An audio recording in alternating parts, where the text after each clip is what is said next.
Assalamualaikum warahmatullahi wabarakatuh. Salam jumpa kembali para pemirsa Pro Rijali, program reportase pejalan kaki dan juga para pemirsa Belakutak. Belantika kupasan seputar kita. Alhamdulillah pemirsa, di hari menjelang siang waktu duhur kami bisa berkesempatan menyapa kembali pemirsa. Minggu ini atau hari ini 29 Mei saya ada di daerah perbukitan Gunung Rangkong.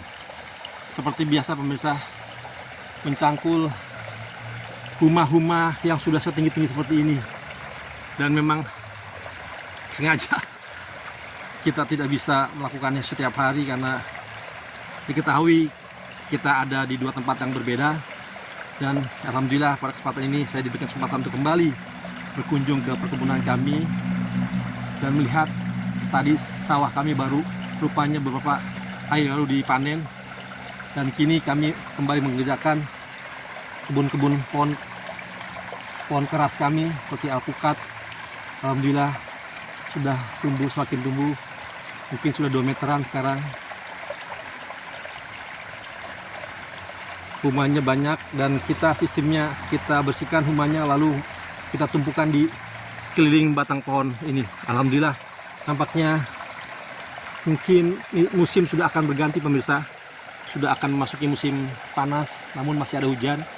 Jadi kita harapkan tanah kualitas basahnya cukup pemirsa, sehingga mudah-mudahan di periode ini pertumbuhan akar-akar semakin kuat menghujam ke dalam dan menambah protein dan nutrisi dari dalam tanah. Kita coba lihat pohon yang lain pemirsa. Ini ada pohon durian yang baru biji tumbuh. Mudah-mudahan bisa terselamatkan. Dan ini kemarin pohon pisang kepok pemirsa, baru saya tanam pohon pisang kepok. Kami minta bibitnya dari bibi kami, dikasih, mudah-mudahan tumbuh. Dan ini pohon cempedak pemirsa, pohon cempedak demikian sama, kita pupukkan semuanya tengah. Dan ini pohon rambutan,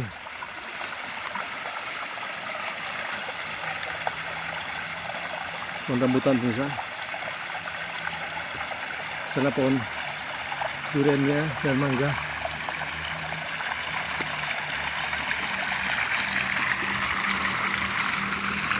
Subhanallah.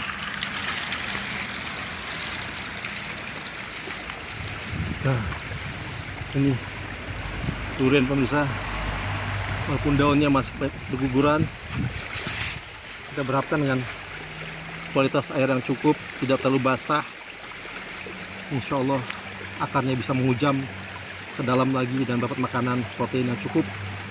Mudah-mudahan Allah memberikan pertumbuhan yang baik di pohon ini pemirsa.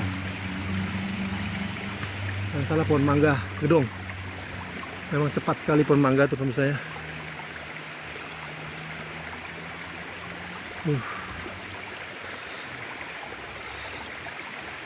Nah, ini sawah kami yang digarap, baru panen, sudah dipanen.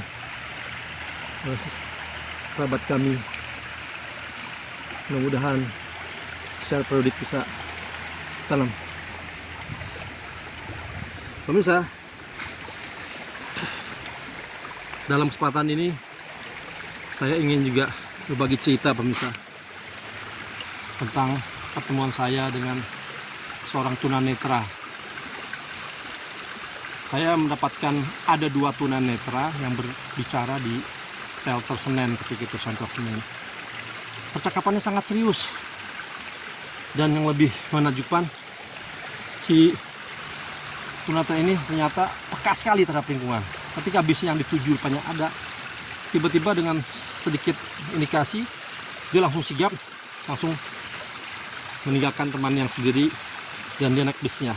Dan yang satu lagi tinggal nunggu bus, dan ternyata bus satu sama kami ke arah Salimba. Nah, dalam masa penantian bus itu, saya bertanya kepada yang tunanetra, "Mas, mohon maaf, Mas tunanetranya sejak kapan?" "Buta ya?" "Benar, saya buta." "Sejak lahir?" "Bukan," dia bilang. "Wah, bukan lahir."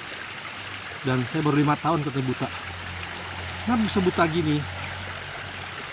Sangat menjadikan ceritanya pemirsa. Jadi rupanya si pemuda ini sekarang umurnya 35 tahun, saya tanya. Dia mungkin dicekokin minuman. Dan rupanya minuman itu minuman oplosan yang, waduh, nggak tahu campurnya bagaimana. Rupanya ketika dia dikasih oleh temannya itu, dia minum, ya dalam beberapa saat dia mengalami kejang-kejang, dan ternyata hasilnya adalah yang ketika dia minum, rupanya dia mengganggu saraf matanya. Dan ternyata hasilnya adalah dengan gangguan oplosan minuman alkohol yang sangat-sangat tidak pantas itu, tidak legal itu, dan memang semua alkohol juga sebaiknya tidak dilegalkan. Itu membuat dia saraf rusak dan matanya buta. Subhanallah. Dan temannya yang mengasih oplosan itu, menurut beliau telah meninggal karena ususnya bocor, pemirsa. Saya kaget sekali mendengarkan itu. Begitu dahsyatnya. Jadi ibarat mungkin dia minum racun, pemirsa. Minum racun yang mengganggu saraf matanya, sementara dia harus mengalami buta, dan temannya meninggal langsung di tempat katanya karena bocor ususnya. Lalu ketika kami berempati, kami tanya, lalu apa kegiatannya? Dan menakjubkan sekali. Dia bergembira kelihatannya bahwa sejak dia mengalami kebutaan, nampaknya dia punya keaktifan lain yang membuat dia gembira, yaitu dia belajar bermassage, memijit, dan dia ternyata lebih cepat fasih dibandingkan orang-orang normal, dan dia sekarang menjadi profesi pemijat. Ini sungguh menakjubkan. Rupanya dia menemukan kehidupan baru ketika dia mengalami bencana terhadap matanya itu. Subhanallah. Saya benar-benar kagum terhadap orang ini, dan tentunya berharap yang bersangkutan terus sukses, panjang umur, berkah, dan dijauhkan dari hal-hal yang tidak benar. Dan tentunya ini jadi pelajaran buat kita, pemirsa. Jangan coba-coba meminum alkohol, dan juga jangan coba-coba mengaduk-aduk hal yang memang pada dasarnya itu bisa merusak, ditambah kegiatan yang tidak pada tempatnya sehingga malah mendapat racun. Akhirnya demikian. Jadi itu cerita singkat saya di tengah-tengah kebun Gunung Rangkong ini.